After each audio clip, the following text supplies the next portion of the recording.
इस वीडियो में हम फुलवारी कक्षा 4 कार्यपुस्तिका के पाठ 10 नन्ही राजकुमारी और चंद्रमा इस पाठ की वर्कशीट का हल देखेंगे। तो सबसे पहला हमारा प्रश्न है, इसमें मुहावरों का अपने शब्दों में प्रयोग कीजिए। तो यहाँ पर जो मुहावरे दिए गए हैं इनका हमें अपने शब्दों में प्रयोग करना है, वाक्यों में प्रयोग करना है। जैसे ईद का चांद होना, इसका मतलब होता है बहुत दिनों के बाद दिखाई पड़ना या बहुत लंबे समय के बाद दिखाई पड़ना। तो वाक्य आप बना सकते हैं, अरे रवि ईद के चांद हो गए हो, बहुत दिनों बाद दिखाई पड़े।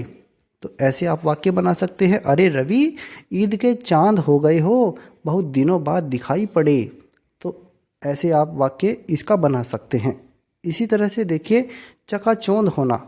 चकाचौंध होना का मतलब है तेज चमक से आंखें बंद होना। तो इसका वाक्य आप लिख सकते हैं, बिजली की चमक से आंखों में चकाचौंध हो जाती है। बिजली की चमक से आंखों में चकाचौंध हो जाती है। आगे देखते हैं, अक्ल का अंधा होना। अक्ल का अंधा होना मतलब बुद्धिहीन होना, एक तरह से बुद्धिहीन जो बेवकूफ़ी भरे कार्य करता है। जैसे मोहित अक्ल का अंधा है, जिस डाली पर बैठा है उसी को काट रहा है। मोहित अक्ल का अंधा है, जिस डाली पर बैठा है उसी को काट रहा है। तो ये इस तरह से आप लिख सकते हैं। आगे देखते हैं, आग बबूला होना। तो आग बबूला होना का मतलब होता है अत्यधिक क्रोधित होना। तो अत्यधिक क्रोधित होना, इसका वाक्य किस तरह से बनाएंगे, कर्ज जमा न करने पर बैंक कर्मी ग्राहक पर आग बबूला हो गई। कर्ज जमा न करने पर बैंक कर्मी ग्राहक पर आग बबूला हो गई। तो इस तरह से आप इसे वाक्य में प्रयोग कर देंगे। अब हम देखते हैं अपने दूसरे प्रश्न को। दूसरा प्रश्न है हमारा, निम्नलिखित शब्दों के अर्थ लिखिए। यहाँ पर आपको इन शब्दों के अर्थ लिखने हैं। जैसे हाजिर होना मतलब उपस्थित होना। गणितज्ञ, गणित को जानने वाला उसको हम कहते हैं गणितज्ञ। अक्ल का मतलब बुद्धि। बुदबुदाना, बुदबुदाना का मतलब होता है धीरे से कुछ कहना। धीरे से कुछ कहना उसको कहते हैं बुदबुदाना। अब हम देखते हैं आगे अपने अगले प्रश्न को। प्रश्न 3 है हमारा, प्रश्नों के उत्तर लिखिए। आपको इन प्रश्नों के उत्तर लिखने हैं। जैसे पहला प्रश्न है, राजकुमारी क्या खाने से बीमार हो गई। तो राजकुमारी चटनी खाने से बीमार हो गई थी, तो आप लिख देंगे चटनी खाने से। अगला प्रश्न है इसमें, चंद्रमा को छिपाने के लिए जादूगर ने क्या उपाय सुझाए। तो चंद्रमा को छिपाने के लिए महल के चारों ओर काले मखमल के ऊंचे ऊंचे पर्दे लगाए गए ताकि चंद्रमा को छिपाया जा सके। तो महल के चारों ओर काले मखमल के ऊंचे ऊंचे पर्दे लगाए गए। ये सुझाव किसने सुझाया था, जादूगर ने। आगे देखते हैं, राजकुमारी के ठीक होने के लिए राजा ने मंत्री से क्या कहा। तो राजा ने मंत्री से कहा था कि आप चंद्रमा लाइए। चंद्रमा लाने के लिए कहा था, चंद्रमा लाने के लिए। तो ये उत्तर में आप लिख देंगे चंद्रमा लाने के लिए। आगे देखते हैं, अगला प्रश्न है, जादूगर ने किस रंग का लबादा पहन रखा था। तो लबादा मतलब किस तरह के उसने कपड़े पहने थे। तो आप लिखेंगे रंग बिरंगी कर्तनों से बने कपड़े और टोपी लगाए था। वो जो जादूगर आया था उसने क्या किया हुआ था, रंग बिरंगे कर्तनों से बने कपड़े और टोपी वो लगाए हुए था। तो उसी से उसका पूरा लबादा बना हुआ था। राजकुमारी के ठीक होने के बाद राजा क्यों चिंतित था। तो राजकुमारी के ठीक होने के बाद राजा को फिर भी चिंता हो रही थी, क्योंकि राजा को पता था कि रात को चंद्रमा निकलेगा तो बिटिया फिर बीमार हो जाएगी। रात को चंद्रमा निकलते ही बिटिया फिर से बीमार हो जाएगी, इसलिए राजा चिंतित था। तो ये आप यहाँ पर उत्तर में लिख देंगे।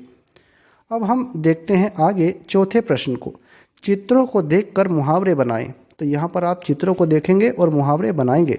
जैसे यहाँ पर ये देखिए, इसके आगे मिठाई रखी है, तो इसका मुहावरा इन्होंने बनाकर दिया है, मुंह में पानी आना। इसी तरह से यहाँ पर देखिए, पैरों में जंजीर डली हुई है, तो पैरों में जंजीर होना, पैरों में जंजीर होना। आगे देखते हैं, यहाँ पर ये दीपक जल रहा है, तो इसका मुहावरा बन जाएगा घी के दीपक जलाना या घी के दिए जलाना। तो ये मुहावरा आप यहाँ पर लिख देंगे। आगे देखते हैं, अगला प्रश्न है, मिलान कीजिए। यहाँ पर आपको मिलान करना है। जैसे चंद्रमा ये पृथ्वी का प्राकृतिक उपग्रह है। मैसी मून्स इसको मिलान कर देंगे जेम्स थर्बर से। लबादा, लबादा मतलब भारी और लंबा पहनावा, भारी और लंबा पहनावा, इसको कहते हैं लबादा। 3,84,400 किलोमीटर, ये क्या है? ये पृथ्वी से चंद्रमा की दूरी है। 3,84,400 किलोमीटर पृथ्वी से चंद्रमा की दूरी है। आगे देखते हैं, अगला प्रश्न है, प्रश्न 6 है हमारा। मगर जब राजा ने जादूगर को राजकुमारी की इच्छा बताई तो उसका चेहरा पीला पड़ गया। तो यहाँ मगर शब्द के दो अर्थ हैं। मगर का मतलब जानवर भी है, मगर का मतलब लेकिन भी है। तो इसी तरह से आपको भी वाक्य बनाने हैं। आप भी ऐसे ही कुछ और शब्द लिखकर वाक्य प्रयोग कीजिए। तो यहाँ पर आपको भी इसी तरह के कुछ शब्द लिखने हैं और उन्हें वाक्य में भी प्रयोग करना है। जैसे जलना, इसका वाक्य बनेगा आज राधा की किताब जल गई। तो जलना का मतलब जल जाना भी है, जैसे आग में कोई चीज़ जल जाती है। इसी तरह से जलना का एक और मतलब भी निकलता है, मोहित की तरक्की से गांव वाले जलते हैं। तो जलना मतलब चिढ़ना भी होता है और जलना मतलब जल जाना भी होता है। तो इन दोनों के अर्थ अलग अलग हैं। इसी तरह से जल, आज मैंने पक्षियों के लिए जल रखा। जल मतलब पानी, यहाँ जल का मतलब पानी भी है। और इस जल का मतलब क्या हो सकता है? चाय से मेरी जीभ जल गई। यहाँ जलने का मतलब एक तरह से ये जैसे गर्म वस्तु से कोई चीज़ जल जाती है वो भी होता है। तो यहाँ पर देखिए शब्द तो एक ही है लेकिन इनके अर्थ अलग अलग हैं। तो इस तरह से आपको ये वाक्य बनाने थे। अब हम देखते हैं आगे अपने 7वें प्रश्न को। 7वां प्रश्न है हमारा, रिक्त स्थानों की पूर्ति कीजिए। आपको इन रिक्त स्थानों की पूर्ति करनी है। पृथ्वी का इकलौता प्राकृतिक उपग्रह है तो चंद्रमा है। चंद्रमा की परिस्थितियाँ जीवन के लिए हैं अनुकूल नहीं है। चंद्रमा पर जीवन संभव नहीं है क्योंकि उसकी परिस्थितियाँ जीवन के अनुकूल नहीं हैं। राजकुमारी के ठीक होने के लिए चंद्रमा चाहिए तो उसे चांद चाहिए था। आगे देखते हैं, 8वां प्रश्न है हमारा, नीचे दिए गए शब्दों के अर्थ कहानी के आधार पर लिखिए। तो कहानी के आधार पर विदूषक, विदूषक का क्या अर्थ है यहाँ पर? जादूगर या फिर मसखरा। तो यहाँ पर मसखरा आएगा। ये थोड़ी सी यहाँ पर लिखने में गलती है, मसखरा, मसखरा। तो यहाँ पर आप मसखरा लिख देंगे। आगे देखते हैं, लबादा, लबादा मतलब बहुत बड़ा एक कपड़ा। तो उसको पहनने का एक बहुत बड़ा कपड़ा होता है, उसको लबादा कहते हैं। आगे देखते हैं, पाठ 9वां प्रश्न है हमारा, पाठ के अनुसार पात्रों के बीच का संवाद लिखिए। पहले राजकुमारी बोली मेरी खिड़की के बाहर जो पेड़ है उससे तो ऊंचा नहीं होगा क्योंकि वह कभी कभी पेड़ की टहनियों में उलझ जाता है। वह किस धातु का बना होगा? विदूषक बोला, अच्छी बात है, आज रात जब चंद्रमा टहनियों में उलझेगा तो मैं उसको उतार लाऊंगा। तो ये विदूषक का यहाँ पर संवाद है और ये राजकुमारी का संवाद है। तो इस तरह से आप इसे भी लिख लेंगे। तो इस तरह से ये हमारा फुलवारी कक्षा 4 की कार्यपुस्तिका के पाठ 10 की वर्कशीट का हल है।